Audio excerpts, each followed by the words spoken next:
नमस्कार, स्वागत है आप सभी का। यूपी एएनएम भर्ती 2022 फाइनल कट ऑफ को लेकर के बात करेंगे। यहाँ पर हमने सोचा था कि एक बार पूरा डीबी आप सभी का कंप्लीट हो जाएगा, उसके बाद ही कट ऑफ को लेकर के बात करेंगे कि फाइनल मेरिट में कितनी कट ऑफ जा सकती है लगभग। लेकिन आप सभी के लगातार कमेंट्स आ रहे थे कि एक बार बता दीजिए थोड़ा सा। तो यहाँ पर जो भी हम आपको कट ऑफ बताने जा रहे हैं, ये आप सभी के जितने भी अभी तक आपने अपने कमेंट्स शेयर किए हैं। देखिए, मैं आपको कोई भी झूठी बात नहीं बोलूँगा कि हमारे पास 10,000 15,000 का सर्वे है। हमारे पास लगभग जो है 3,000 के आसपास आपके ऐसे कमेंट हैं। उसमें कई कमेंट रिपीट थे तो हमने उसको एक ही बार काउंट किया है। ऐसे लगभग आपके 3,000 ऐसे कमेंट्स हमें मिले हैं जिसमें आपने अपने नंबर शेयर किए हैं। हो सकता है इससे ज़्यादा हो, लेकिन आज हम पूरा दिन लगभग इसी काम को कर रहे थे कि एक बार कट ऑफ को बताने से पहले एक बार थोड़ा सा एनालिसिस कर लिया जाए। इसके बाद फिर हमने जो सर्वे कराया था, जो हमने पोल कराया था, उसमें भी लगभग 2,000 लोगों ने पोल किया हुआ है। कितने संविदा कर्मी हैं, कितने संविदा कर्मी नहीं है, लगभग कितने किस कैटेगरी के कैंडिडेट हैं और किस मार्क्स के कितने नंबर के बीच वाले लोग ज़्यादा हैं, कितने नंबर वाले लोग कम हैं, ये सारी चीज़ें हमने यहाँ पर एनालिसिस करी है। तो आप मान के चलिए कि लगभग यहाँ पर जो है 20% 25% हमारे पास जो है एग्जैक्ट डेटा है। और हम यहाँ पर ये बिल्कुल भी ऐसा आपको नहीं बोलेंगे कि हमारे पास 10,000 का सर्वे है तो 15,000 का सर्वे जो है वही आपको बताएंगे उसी के आधार पर। लेकिन लगभग जो है इसी के आसपास आपकी जो फाइनल मेरिट है वो जा सकती है। इससे कम ही रहेगी, जितना आपको बताएंगे हम उससे मेरिट कम ही रहेगी, उससे ज़्यादा नहीं जाना चाहिए। इसके पहले हम सिर्फ 1 मिनट का समय लेंगे, उससे ज़्यादा बिल्कुल नहीं लगेगा कि कितने जो आपके कमेंट्स हैं। हमने कमेंट्स लगभग आप सभी के देखे, लेकिन रिप्लाई हम एक भी नहीं कर पाए आज। तो आप लोग बिल्कुल परेशान मत होइएगा, हम रिप्लाई ही करेंगे ये इस वीडियो के अपलोड करने के बाद। जो बायोमेट्रिक स्लिप है, जब आप वहाँ पे डीबी कराने जाएंगे, जिनका डीबी नहीं हुआ है तो आपको वहीं पर बायोमेट्रिक के बाद आपको एक स्लिप दी जाएगी। जब आप अभिलेख सत्यापन पत्र देंगे, डीबी से पहले एक फॉर्म आपसे भरवाया जाएगा, उसकी भी आपको एक स्लिप मिलेगी। 2 स्लिप हो गई। उसके बाद आपका फिर 10th का 12th का एएनएम का डिप्लोमा सर्टिफिकेट, मार्कशीट डिप्लोमा, और उसके बाद फिर एएनएम का रजिस्ट्रेशन। एएनएम का रजिस्ट्रेशन वाला जिनका 5/1/2022 के बाद का है, अभी उन पर आयोग ने बोला है कि फ़ैसला लेंगे, तो उस पर दिक्कत नहीं होना चाहिए। उसमें कोई भी ऐसी क्राइटेरिया नहीं होनी चाहिए कि वहाँ पर डीबी किसी का रिजेक्ट हो। इसके अलावा एफिडेविट सिर्फ उनको देना है जिनकी गलतियाँ हैं फॉर्म में। कोई भी जो पता वगैरह भरना है उसमें आप पता भर दीजिए अपने हिसाब से, उसमें आपको परेशान नहीं होना। जिन लोगों ने डीबी कराया हुआ है उनसे थोड़ा सा आप लोग बात करते रहिए कमेंट में ही। जो जिन लोगों ने डीबी कराया, थोड़ा सा आपसे निवेदन है कि आप लोग प्लीज़ जो है आप लोग भी थोड़ा सा कमेंट की रिप्लाई कर दिया करिए, ताकि आपकी बहुत हेल्प हो जाएगी।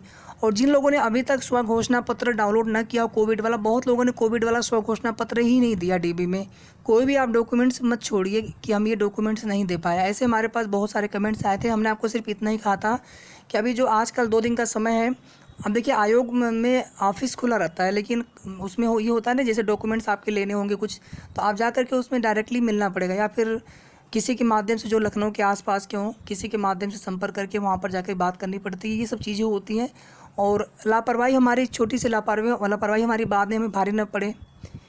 इसके अलावा और जितने भी आपके और अन्य प्रकार के सवाल हैं, जैसे जाति निवास या ईडब्ल्यूएस या फिर आईडी का, उसमें बहुत ज़्यादा लोग कन्फ्यूजन बता रहे हैं कि जो डीबी करा चुके हैं उनके भी अलग अलग सभी के अपने, क्योंकि किसी टेबल पे कुछ लिया गया, किसी टेबल पे कुछ एक्सेप्ट किया गया, यानी एक बिल्कुल एग्जैक्ट क्राइटेरिया उन लोगों ने कोई फिक्स ही नहीं किया, ऐसा लग रहा है उसमें। तो आप लोग परेशान मत होइए। जो भी आपके पास डॉक्यूमेंट्स हैं, जिनका डीबी अभी कराना है, जो भी आपके पास डॉक्यूमेंट्स हैं, आप सभी डॉक्यूमेंट्स लेकर के जाइए। जो वहाँ पे चल जाता है आप उसके माध्यम से अपना डीबी कराइए। कोई भी डॉक्यूमेंट्स आप छोड़िए मत। और जिनका डीबी हो चुका है, अगर आपको कोई भी डाउट लगे तो बस हमारा आपसे यही सजेशन है कि आप लोग एक बार आयोग से जा कर के आपको ज़रूर बात करना चाहिए। कोई भी डॉक्यूमेंट्स अगर छूटा है, क्योंकि आयोग से प्राप्त जानकारी के अनुसार कोई भी चीज़ें उन लोगों ने बताने से मना किया है। अभी एक बार फाइनल जो है डीबी, एक बार फाइनल जो है सबके डॉक्यूमेंट्स फिर से एक बार चेक किए जाएंगे जल्दी जल्दी। और उसमें जिनके ज़्यादा बड़ी गलती होगी ना, उनका ही वहाँ पे रिजेक्ट होने के चांस रहेंगे। छोटी मोटी जो गलतियाँ हैं उनकी वजह से किसी का डीबी रिजेक्ट नहीं होना चाहिए। बाकी आप लोग अपने स्तर से कोई भी छोटी सी भी आप कोई भूल या कोई चूक आप ना रखिए।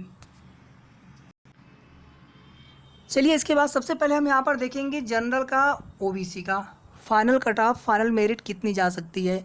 ओबीसी के कैंडिडेट्स की संख्या जो है लगभग सबसे ज़्यादा होती है। और यही नहीं, आप किसी भी भर्ती को उठा करके देख लीजिए तो ओबीसी के कैंडिडेट्स हर भर्ती में ज़्यादा होते हैं।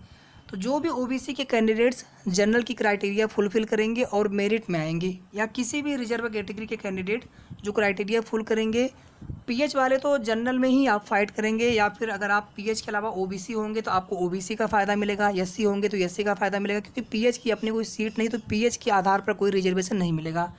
फ्रीडम फाइटर, एक्स सर्विसमैन, इनका अपनी कैटेगरी और प्लस ये जो कैटेगरी अगर कोई इसमें से होती है जहाँ पर रिजर्वेशन अप्लाई होता है तो उसका भी आपको दोनों का फ़ायदा मिलेगा। जनरल ओबीसी में अगर आप 50+ हैं तो आपको फ़िलहाल में अभी अपने आप को सेफ समझना चाहिए। बाकी ये तो कोई नहीं जानता है कि फाइनल मेरिट कितनी जाएगी, लेकिन अभी मेरे हिसाब से अगर आप 50+ हैं तो आपको उम्मीद रखना चाहिए।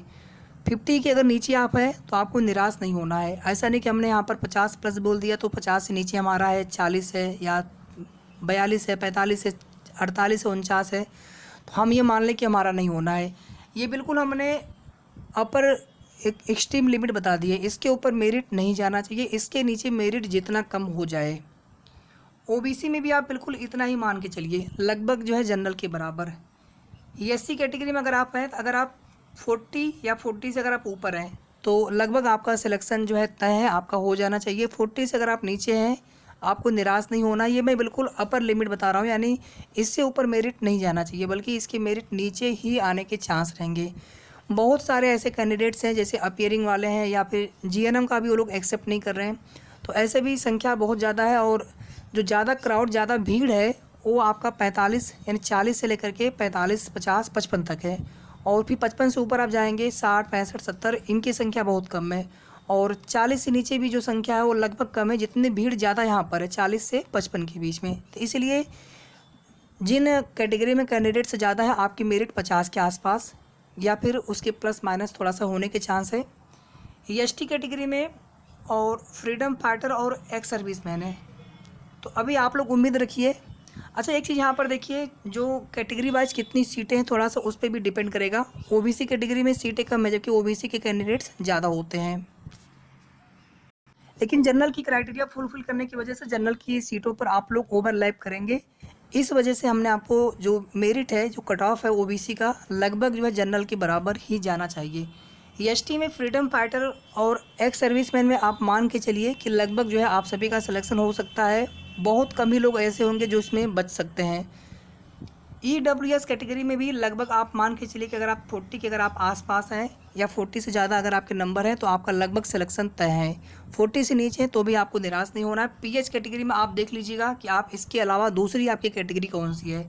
जनरल है, ओबीसी है, एससी, एसटी, ईडब्ल्यूएस, तो जो कट ऑफ हमने general, OBC, SC, ST, EWS की बताई है वही कट ऑफ आपकी होगी। पीएच के आधार पर कोई कट ऑफ नहीं बननी है इस भर्ती में। ये जो भी हमने कट ऑफ आपको बताया, ये final merit, final cut off, इससे कम ही आना चाहिए। इससे कम जितना कम हो जाए, इससे ऊपर नहीं जाना चाहिए। अगर आपको लगता है कि नहीं जनरल ओबीसी 50 तो नहीं, कम से कम 55-60 जाएगा तो ठीक है, लेकिन जहाँ तक मुझे जो लग रहा है, आप देख लीजिएगा जब फाइनल रिजल्ट आपका आएगा तो लगभग आपको चीज़ें इसी के आसपास देखने को मिलेंगी। बाकी जिनके भी नंबर कम है, जितना हमने आपको बताया है एक एक्सपेक्टेड कट ऑफ, जिनके भी नंबर कम है आपको बिल्कुल निराश नहीं होना है, क्योंकि किसी को नहीं पता होता है एग्जैक्टली मेरिट कितनी जाएगी। हो सकता है जितना हमने बताया हो इससे मेरिट बहुत नीचे आ जाए, तो इसलिए किसी को भी निराश नहीं होना है। बाकी जिनको लगता है कि मेरिट इस जितना हमने बता रखा है बहुत कम बता रहे हैं या फिर इससे ज़्यादा जाएगा, तो चलिए उसके लिए हम वेट करते हैं फाइनल रिजल्ट का। फाइनल जो आपका रिजल्ट है बहुत ज़्यादा डिले नहीं होगा, 30 जून से पहले पहले और 25 जून या फिर 25 जून के बाद कभी भी आपका फाइनल जो रिजल्ट है वो जारी कर दिया जाएगा। वीडियो को आप सभी प्लीज़ लाइक और शेयर कर दिया करें। धन्यवाद।